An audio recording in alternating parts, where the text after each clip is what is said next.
For 5 straight years, the global automotive media relentlessly mocked Toyota. They called the Japanese giant a dinosaur. They said clinging to boring, old-fashioned hybrid cars while Tesla and pure electric startups sprinted ahead was a fatal corporate mistake, one that would see the crown of the automotive world handed away forever. Then, on June 10th, Toyota didn't just show up late to the fight. It shattered the entire pricing structure of the electric car industry overnight with the reveal of a 14,000 pounds electric crossover. Let's kill the assumption right away. 14,000 pounds does not mean some flimsy, stripped-down economy box designed to punish you for being on a budget. This is a machine measuring almost 4.8 meters in length, packing 268 horsepower, over 390 miles of claimed range, and a cabin loaded with technology you would normally only find in a luxury German estate. It is dimensionally almost identical to a Tesla Model Y, yet it costs less than half the price. So, is this a desperate fire sale from a legacy car maker that has run out of road? Or is it perhaps the most ruthless, calculated strategic trap in modern motoring history? To understand why this car is sending shockwaves through boardroom meetings in Austin, Wolfsburg, and right across the UK motoring sector, you have to look at the sheer disconnect in today's electric market. For the last few years, the British public has been told the exact same story. If you want to make the switch to electric, whether to escape expanding clean air zones like ULEZ, or simply to reduce your fuel bills, you have to pay a massive premium. Walk onto any dealership forecourt in Britain today, and an entry-level family electric hatchback from a European brand will easily set you back £35,000 to £40,000. If you want a crossover with decent motorway range, you are quickly pushed well past £45,000. And what do you get for that enormous financial commitment? You get a vehicle that depreciates like a stone, costs an absolute fortune to insure because underwriters are terrified of volatile batteries, and leaves you trapped in severe negative equity on your PCP agreement. British drivers are being treated as test subjects for expensive, unproven technology, carrying all the financial risk, while car makers demand luxury money for average performance. Toyota watched this entire circus from the sidelines. While tech commentators and financial analysts were busy writing Toyota's corporate obituary, the company was quietly executing a completely different game plan. They let Elon Musk and Tesla take all the initial brand-building risk. They let the pure electric startup spend billions of pounds convincing the global public that battery power was desirable in the first place. And while everyone else was burning through investor cash trying to scale up unproven platforms, Toyota sat back, kept manufacturing the most reliable petrol hybrids on the planet, and waited. They waited until the hype died down, until the supply chains matured, and until they could step onto the battlefield with a weapon that completely rewrites the rules of affordability. That weapon is the BZ5.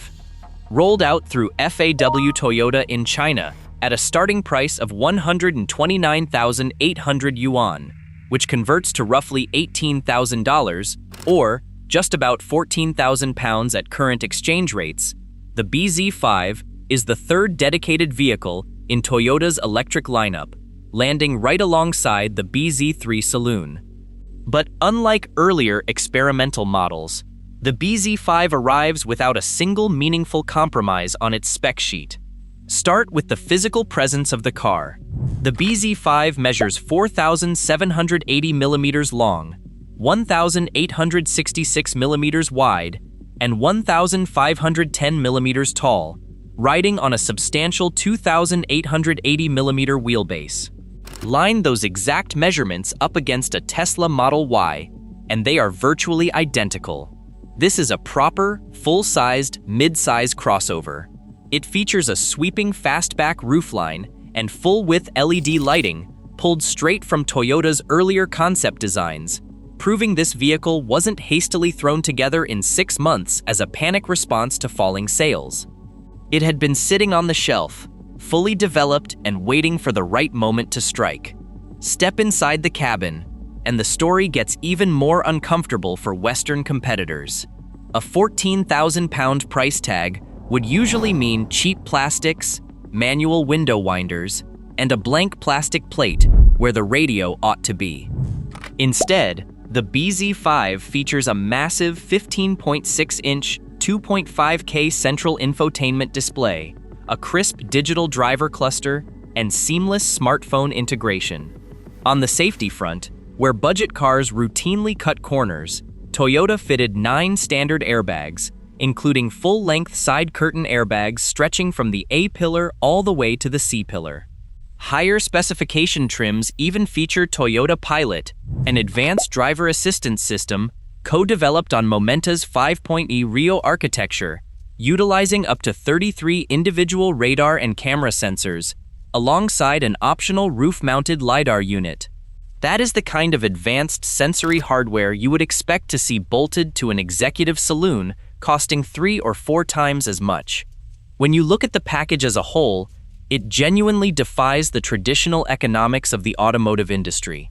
It isn't slower than a Model Y. It isn't smaller. It isn't less connected.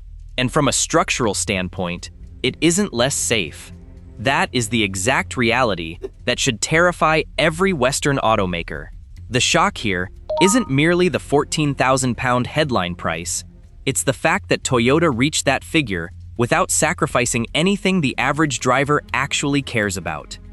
To give you an idea of the sheer customer appetite for a sensibly priced car like this, look at what happened when Nissan launched a similarly priced electric vehicle in China only months earlier. They reportedly racked up over 17,000 firm customer orders in their very first month on sale. The public doesn't want expensive, gimmicky tech toys. They want dependable, well-equipped transport at a price that doesn't ruin their family finances. So, how on earth did Toyota manage to pull this off without gutting the vehicle's specification? And what secret alliance made this impossible price tag a reality? The honest answer is that Toyota stopped letting corporate pride dictate their engineering decisions. They stopped trying to out-engineer Chinese battery manufacturers on their own turf, and they simply started buying from them instead. Underneath the skin of the BZ5 lies an arrangement that traditional automotive executives would have once considered unthinkable. The car is built and distributed through FAW Toyota, the long-standing joint venture between Toyota and China's First Automobile Works. That corporate structure matters far more than it might sound. By assembling the vehicle locally, Toyota can tap directly into established supply chains, source raw materials at native market rates, and take full advantage of local manufacturing costs. They completely bypassed the massive overheads and transport tariffs that bloat the price of vehicles exported from Japan, Europe, or the United States. And the single most important supplier they brought into that factory was their fiercest global competitor, BYD. The car itself rides on Toyota's own e-Tinga modular electric platform. That gives the BZ5 the fundamental engineering DNA that Toyota owners have relied on for generations: exceptional structural rigidity, a low center of gravity for predictable, planted handling on wet British motorways, and a chassis engineered around Toyota's deeply conservative approach to crash safety. But the moment you look at the mechanical running gear, the Japanese badge on the steering wheel tells only half the story. Mounted to the front axle is an electric motor pushing out 200 kilowatts. That's 268 horsepower and 330 newton meters of instantaneous pulling power. That motor wasn't cast in a Toyota foundry in Nagoya. It was built by Fuji Power, the dedicated powertrain subsidiary of BYD. Underneath the floor pan, you won't find the volatile, fragile battery chemistry that European brands are still wrestling with. Instead, buyers get a choice of 2 lithium iron phosphate blade battery packs supplied directly by BYD, a standard 65.28 kilowatt-hour unit delivering roughly 340 miles of range, or a larger 73.98 kilowatt-hour pack that stretches driving distance past 390 miles on standard testing cycles. Plug it into a 90 kilowatt rapid DC charger, and it will replenish from 30 to 80% in around 27 minutes. That is fast enough for a quick service station coffee and a stretch of the legs, not an agonizingly long sit-down lunch. Sit with what that actually represents for a moment. Toyota did not spend the last decade burning tens of billions of pounds trying to reinvent battery chemistry that BYD had already spent 15 years perfecting at a global scale. They didn't fall into the Silicon Valley trap of insisting that every single bolt, chip, and cell had to be designed entirely in-house to prove their intellectual superiority. Instead, Toyota did the relentlessly pragmatic thing. They bought the safest, most durable, and most cost-effective battery technology currently available anywhere in the world, and wrapped their own chassis tuning, suspension geometry, and 70 years of manufacturing discipline around it. Two industry giants, one Japanese, one Chinese, each dominant in completely different fields, quietly joined forces to build a family vehicle that neither company could have priced this aggressively on their own. It is the ultimate enemy alliance. It is nowhere near as glamorous as the lone genius narrative that electric car startups love to push on social media, but as a ruthless business decision, it is devastatingly effective. It is the exact move an automaker makes when it is playing for total market dominance rather than social media applause. And that brings us to the financial engine that makes this entire strategy possible. Because this is where the story stops being about one clever crossover and starts being about who is actually going to control the automotive world over the next decade. To see where this fight is going, you have to follow the money. In its most recent full financial reporting, Toyota posted an astonishing net income of roughly $25.4 billion. Over that exact same period, Tesla's total net income landed at roughly $3.8 billion. That is not a minor statistical rounding error. Toyota is generating nearly 6 times the net profit of Tesla, entirely off the back of a business that tech commentators had smugly written off as obsolete: petrol hybrids. Those boring, unsexy hybrid cars that don't need to be plugged in every night aren't a side project for Toyota. They are a colossal cash machine quietly funding everything the company does. Toyota sold over 10.8 million vehicles globally in a single year, maintaining its crown as the best-selling automaker on Earth for 6 consecutive years. That staggering level of sales volume throws off enormous amounts of free cash flow quarter after quarter. Cash that allows Toyota to comfortably launch an ultra-cheap 14,000 pounds electric crossover in China, treat it as a low-margin beachhead to capture market share, and not lose a single night of sleep over it. While a pure electric startup running that exact same pricing strategy would be on the phone to private equity investors begging for an emergency cash injection to keep the lights on, Toyota can finance the entire operation out of petty cash generated by Yaris and RAV4 sales. Then consider physical reach. Toyota operates a global network of more than 14,000 franchise dealerships spanning over 170 countries. That is physical, logistical infrastructure that took 70 years to construct, brick by brick.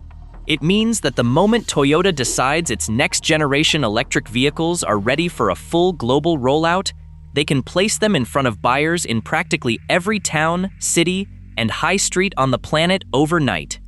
They completely sidestep the horrific delivery delays, the chronic mobile service technician shortages, and the frustrating after-sales bottlenecks that continue to plague newer, tech-focused electric brands.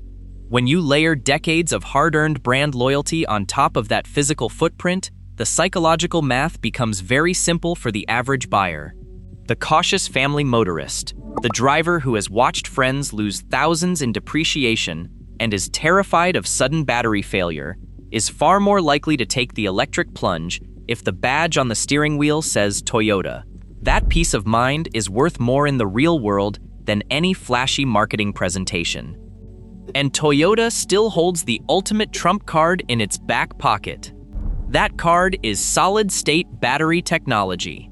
While the rest of the automotive industry has been locked in a vicious, margin-eroding price war over current-generation chemical packs, Toyota has quietly poured immense resources into perfecting the next leap in energy storage. They are publicly targeting commercialization of solid-state cells in the 2027 to 2028 window.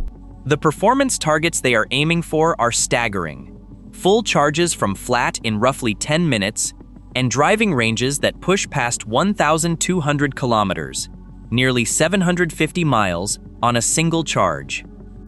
If that timeline holds even loosely, it doesn't merely close the gap with Tesla and BYD, it completely leapfrogs them. It turns charging anxiety and range degradation into ancient history overnight. When you step back and connect the dots, Toyota's supposed slowness over the last half-decade starts looking a lot less like corporate incompetence and a lot more like cold, calculated patience. Think about the position pure electric startups find themselves in. A cash-strapped newcomer racing to become profitable has to make massive, existential bets on unproven battery chemistry, unproven factory scaling, and unproven customer loyalty, all at the exact same time, with nervous shareholders scrutinizing every quarterly report. Toyota never had to play that game.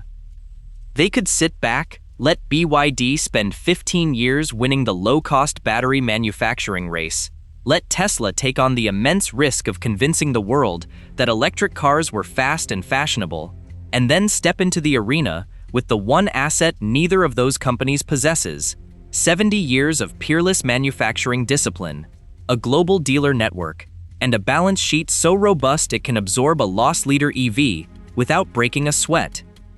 Critics mistook that deliberate restraint for weakness, but Toyota wasn't falling behind. They were simply watching everyone else pay trillions of pounds to build the road, waiting for the tarmac to dry so they could drive straight down the middle of it. Now, to be completely fair, this strategy isn't without risk. The brutal price war in China has put severe pressure on margins right across the board. Toyota itself has acknowledged that operating profits in that region will face headwinds as they fight aggressively for market share, and several legacy European and Japanese car makers have already posted heavy losses trying to compete with domestic Chinese pricing. Selling an uncompromised, feature-packed electric crossover for £14,000 is not a high-margin business, no matter whose badge is on the front. But that is precisely why this move is so lethal to Western competitors. Toyota can comfortably afford to use cars like the BZ5 as a strategic beachhead, a tool to capture market share, gather real-world driving data, and establish manufacturing muscle memory in the most competitive EV landscape on Earth, while its massive hybrid business happily subsidizes the entire campaign. Tesla simply does not have that luxury.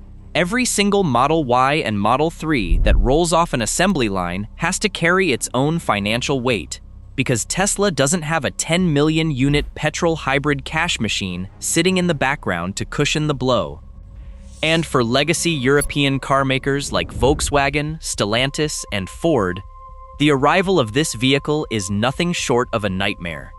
European brands are currently trapped between exorbitant domestic manufacturing costs, heavy union overheads, and expensive, volatile NMC battery supply contracts. They cannot sell you an electric family car for £14,000 without losing thousands of pounds on every single unit that leaves the showroom floor. So what happens when the principles behind the BZ5 inevitably make their way to British shores? Even if trade tariffs, shipping costs, and UK compliance push the price of a vehicle like this closer to £20,000 or £22,000 on a British forecourt, it still completely shatters the current UK pricing model. It exposes the £40,000 entry-level European electric hatchback for what it truly is: vastly overpriced. For the average British driver, this shift represents the first real glimmer of common sense in the electric transition. For years, motorists have felt backed into a corner by government clean air mandates, punished by sky-high purchase costs, and left terrified of battery degradation that could wipe out their life savings. The BZ5 proves that an electric car does not need to be an overpriced luxury status symbol reserved for the wealthy, and it doesn't have to be a stripped-out, flimsy compromise for everyone else.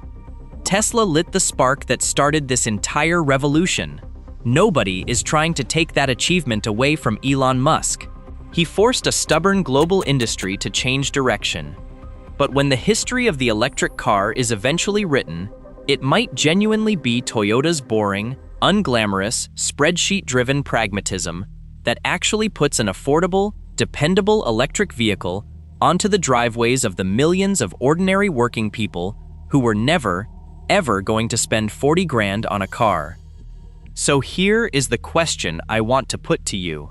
Was this Toyota's master plan all along, a calculated, decade-long step backward to let rivals burn their cash before delivering the knockout blow? Or did Toyota simply get caught out, only to be bailed out by BYD's battery technology at the 11th hour? Drop your thoughts in the comments below, because this is one debate where the automotive world is completely divided, and I want to hear your take. If you found this breakdown insightful, subscribe to the channel for more investigations into the real forces shaping the British automotive market.